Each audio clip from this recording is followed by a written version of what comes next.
You're at a house. It's not my house. It's a staged house. And the contestants' houses weren't the only thing Pimp My Ride lied about. The reactions were staged and retaken multiple times. Certain upgrades were taken off as soon as the cameras cut. It's for a boat because it's a GPS for waterways. It will not work in your car. And disappointingly, even Exhibit himself had no real interest in cars. Soccer moms coming up to me, telling me about their husband and their car that he had since the 60s. And I was like, stop talking to me about this. I know as much as you do. When asked if the show was fake, a former contestant replied with a single word correct, which isn't surprising as the show even lied about who the contestants were. For example, in season 2, episode 10, Brooke was introduced as a 22-year-old film lover working hard to go to grad school, which had been fabricated by the producers as she was actually a 25-year-old cocktail waitress planning to move back to New York. The reason for this, as explained by Jake from season 3, was because Pimp My Ride only picked people in their early 20s. There was a strict age limit of 22 years old. Confirming that the show was lying about contestants' details before filming had even started. In the first 30 seconds of each episode, Exhibit emphasizes that each contestant doesn't know they're about to get picked. He has no idea. I'm about to pimp his ride. Yet this was strange as the contestant always answered the door, always had a microphone on them, and even had— I ain't gonna lie, I used to question that too. I'm like, so how, where they just, even as a legit thinking that the show was real, I used to be like, so wait, is they just riding around seeing beat up cars and all that? Just riding around seeing like, we go fix that car. I ain't never understood that. I'm like, did they enter a contest or what happened? Like, what was going on? I was so confused. Their windows blacked out as if they didn't want cameras seeing inside. Well, it turns out Brooke, the supposed 22-year-old film lover, had been pre-selected by a friend to appear on the show, and as a result she'd state, when Exhibit showed up at my house to tell me I'd been chosen, not a surprise. What was a surprise was when the producers made me react and then react again to Exhibit showing up, finally coercing me into doing a cartwheel, and she wasn't the only contestant who'd had this experience. And they coach you on how to say it and what to say and everything like that. The show didn't have an actual— Why she got a snake on her right now? That's so weird. Like, oh, okay, hey.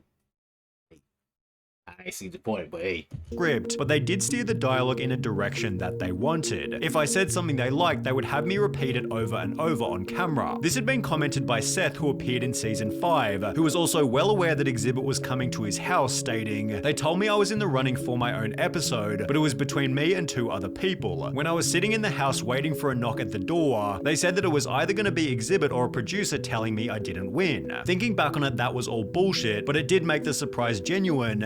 So, did they get paid for this? Now that I'm thinking about it, did they get paid for this? Because at this point, y'all actors. At this point, shit, you talk about you getting your own episode. Am I getting a bag? Is y'all giving me something? What's going on? They told me I was in running between. So, I'm still confused. I mean, how is they getting selected? Is they going to like a casting something? I'm confused on that part. I'm guessing they had to submit something. They know somebody or something, because ain't no. I know I'm being a little slow right now with that, but still, I'm trying to figure that part. That's the part that's going on in my mind right now. How the hell is y'all? How was y'all getting picked? That's the only part that's running around in my mind right now, and I can't break it right now. And it's aggravating. Which was the same experience as Erin from season 4, episode 2. She was one of 3 contestants. One of them would be chosen. Someone came and knocked at the door. If it was Exhibit, they won. Each contestant was at least somewhat aware that they'd be getting a knock on the door because, well, the homes they were in were actually owned by Pimp My Ride. A Huffington Post article clarified these houses were oftentimes not the contestants' homes. Instead, each dwelling had been rented by MTV. For example, when Jake from season 3 was asked, did the film crew show up and stage the whole surprised as part of the episode, he'd respond by stating it wasn't my house. It was a place owned by one of the crew members. Similarly, Seth from season 5 stated, the house was rented from Craigslist because I lived in an apartment, and they need a house with a big open driveway for filming, which is certainly reasonable, although sometimes the house was part of the person's story. In season 2, for example, Eric's car had supposedly been beat up in the rough streets of Compton. In Compton, ain't no street lights in Compton. However, judging from a quick look at Google Maps, it seems the episode was filmed in a much nicer neighborhood. So if Eric's Hey, the producer said, we ain't going to Compton. What you think you talking about? We ain't going nowhere near there. We ain't going to the hood. Hey, that's funny to me. The boy said, we ain't going to no hood. Fuck you thought this was?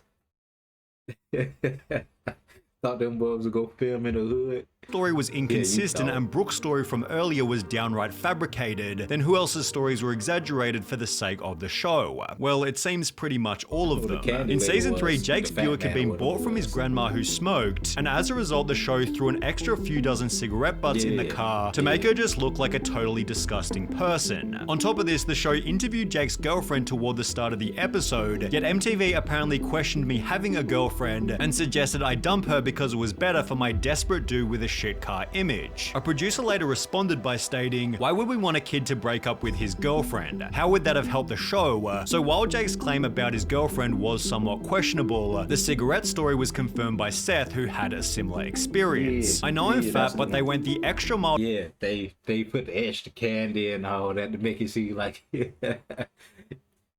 and that's, I mean, to make a show look better and everything. Yeah, I can understand all this. Cause I mean, am I mad that it was fake? No, I'm gonna be real with you. I ain't care. I didn't care if I knew it was fake by then anyways. To make me look extra fat by telling the world that I kept candy all over my seat and floor just in case I got hungry. However, it seems the fakest story was Justin's in season 6. His front bumper had supposedly fallen off in a car crash. Here is the result of a 3-car pileup right here. Although according to a 2010 tweet, my friend Justin was on Pimp My Ride. On TV, he said his RAV4 was involved in a 3-car crash. No, it wasn't. Dude beat his car up with a bat. The same user then clarified, what he told me was that MTV suggested to him that he and his friend should do more damage to the car, which was confirmed by Justin himself, who'd add, yes, they removed my front bumper, used aircraft remover, and enhanced the dent on the side of my car. So, like as I go say again, did they get paid for this? Was they trying to start an acting career? What was going on? Why? They had to be starting an acting career. And then, yeah, and they probably ain't even get paid that much. They probably just gave him like $500 or something, being real.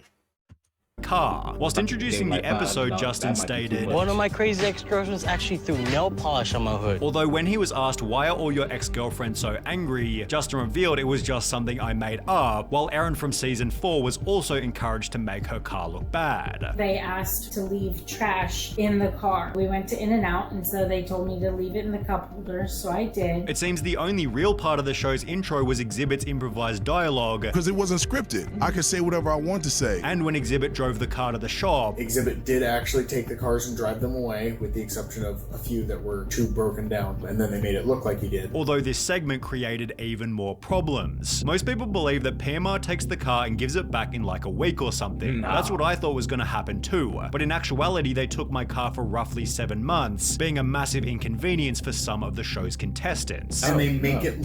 I ain't gonna lie, no. Nah, I wouldn't have been part of the show. 7 months you finna have my car, and I gotta try to find another ride and everything. No. No. I'm not finna inconvenience myself for a few $100s. Cause I know they wouldn't get paid good. I know they couldn't. They weren't getting no 10 bands, 10, 20 bands or nothing like that. I know they wouldn't. To be inconvenienced for like 7 months, no. That's a whole year. And if that's your only car, no. Nah, I'm gonna be real. They don't give you no loaner or nothing like that. I'm pretty sure they wouldn't. Hell no, they'll be like, why? Why would we give you a loaner? Yeah. Look like they're moving really, really fast, but in reality, they weren't. I mean, that's reasonable though. Because the amount of work they was doing still take a long time. You can't get, I don't care who you is, you can't finish all that work in a week. And asked for the 5 months they had your car, did they supply you with a replacement car? Justin from season 6 replied, no, they gave me $2,000 to rent a car. But I was 19 at the time. I rented a car for a month and it cost me $1,000, forcing Justin. Oh. Yeah, no. I ain't gonna lie. Back then, you probably could have bought another car. I feel like, I don't know. I feel like you could have bought a little car for 200. Not 2 hold up. I mean 2 bands. I feel like you could have bought another car for 2 bands. Justin to find his own transport for the remaining 4 months. Seth from season 5 had a similar experience, being forced to go to a really small shady company off the freeway by LAX because they were the only ones willing to rent to me because of my age. It sucked having that rental car because they wouldn't take payments over the phone, so once a month I had to drive all the way from West Covina to LAX just for them to swipe my card. Although the rental situation was better for other contestants. They had my car for about 6 months, and that time I had the rental car for 6 months as well. With Jake from season 3 adding, they gave me a really nice Mitsubishi Lancer to drive for the time they had the Buick. In the meantime, the crew began to plan how the rides were going to be pimped, although according to a former production staffer, this was also somewhat staged. The boardroom scenes with the WCC crew took a long time to shoot. They often had to be fed line by line. Some of those guys never really got used to being on TV. Some of the lines in the shop probably seem rehearsed because producers would come up with them and feed them to the WCC guys, although excluding this, the mechanics were fairly innocent. The segment where they'd pimp the car was almost impossible to fake. They really did put shit in the vehicles and change everything out. But when contestants were shown what their new car looked like, Pimp My Ride employed even more staging. Finally came the day for the big reveal. They filmed my reaction to the car at least 10 times before I'd even seen it. And when I did, holy hell. Poor Betsy looked like Barbie's dream car from hell. It was pimped to the nines and hideous. This had been written by Brooke, who gave a much different reaction during her episode. Beautiful. Perfect color. Exactly the color I want. While every other contestant also filmed their reveal multiple different times. We had to take a lot of takes over and over and over and over and over and over again. Justin stated they had to keep retaking my reaction. Seth stated I even had to do the reveal of the car like 3 times. However, Jake's reaction anecdote was the strangest of them all. His first real reaction to the car was just quiet amazement where he said this is good. They immediately yelled redo and then things got a bit weirder. I remember this very clearly. Big Dane, very big dude, he like puts his arm around my shoulder, kinda walks me around the shop for like 10 minutes and he's like, listen, we put a lot of work into this. We expect you to be a little more enthusiastic, although it would have been hard to conjure enthusiasm for a car that barely worked, as Jake would later. Hold on, man. No. Nah, they put his hands around on his shoulders like, hey, I need you to do a little bit better. See, go take a walk with me. Ain't no way. So, nah. Them boys really took him on a walk and told him, hey, nigga, do better. Do better. We need you to do Right. The problem with the show is they don't fix any of the mechanical issues, and my car was a piece of shit. What they did. Yeah, I heard about this. That was funny. Imagine you driving the car out and it break down the street. That'd be wild. That'd be wild. You finally get the car and you just starting to drive away, and that motherfucker just break down. Just start break it down, like. It was make my piece of shit sound exceptionally awesome, which is great, just not great enough to drive on roads. The HuffPost article expanded on this by stating, the car needed a muffler, and so a fake exhaust pipe was installed to make it seem as if that's what the car was supposed to sound like, even though it was just a lack of a muffler, while Exhibit brought up a much more dangerous incident. There was an instance where one of the cars wasn't fixed correctly, and long story short, this kid was driving this vehicle that was supposed to be like damn near brand new, and the steering wheel came off when he was driving. It's therefore no surprise that the production staff has said, I can say that the cars often weren't fully ready when we shot the reveal. Some had to stay in the shop another week or so to get finished before the kids got them back, especially if they had mechanical issues, and it was Seth and his candy bars who seemed to fit this category. Pimp My Ride doubled down on his supposedly crappy diet by installing a cotton candy machine in the boot of the car, which didn't even work as the cotton candy machine didn't have a protective hood that fit. So if I tried turning it on, it would get candy strands everywhere. very messy, so I never used it again after the shoot. Seth also never used the LED lights installed in the seats as they would get really hot if left on, while he also had to remove the gull-wing doors because the pistons used to lift them kept them from putting seatbelts in the back, which was highly dangerous. To add a cherry on God damn. Just throw the whole car away at this point. God damn. top of the cake, he had to fork out a further $1,700 for a brand new engine, then adding, "After that I drove it for a month before someone hit me and totaled it." However, the end to Justin's rap. Hold on. Over there, her insurance brought me a truck.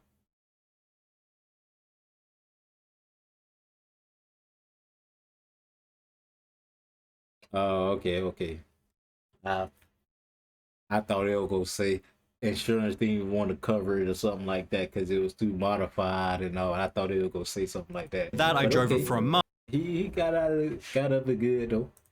Before someone hit me and totaled it. However, the end to Justin's RAV4 was even more brutal. After 5 years of taking his pimped out ride to car shows, Justin's RAV4 caught on fire whilst driving as a result of faulty wires. It was later confirmed that this had nothing to do with the show, and at least Justin's car was the same one he first sent in, as when Tavrish uploaded a video titled I seen this car. I ain't gonna lie. It was raw. That minivan was raw though. An abandoned Pimp My Ride minivan, he'd make a shocking discovery. The show originally introduced the minivan as a 1998 Plymouth Grand Voyager. However, Tavrish discovered the car was now a 1999 Dodge Caravan, showing that after they wrecked the original minivan, the show sneakily pimped a completely different car. As a result, Exhibit has been the brunt of most of the show's backlash. I was the face of the show, you know what I'm saying? So people associate me with what happened to the car. Which feels pretty unfair given every contestant has said he's an awesome guy. In fact, Exhibit only did Pimp My Ride for the following reason. I actually did Pimp My Ride because I thought they was gonna play my music videos. However, it instead seemed to have the opposite effect. I thought he did it for the money. I thought he needed the money, so he did Pimp My Ride. Cause I ain't gonna lie. What's an Exhibit song? Now that I think about it, what's an Exhibit song? What the fuck did he sing? I don't even know what he sung. Oh my god.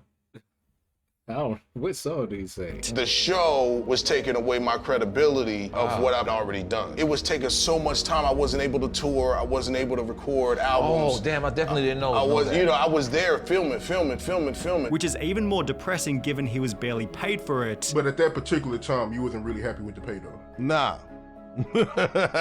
And as a result, it's no surprise that Pimp My Ride is unlikely to make a comeback. When are we gonna get a Pimp My Ride? No, there'll be no more Pimp My Ride.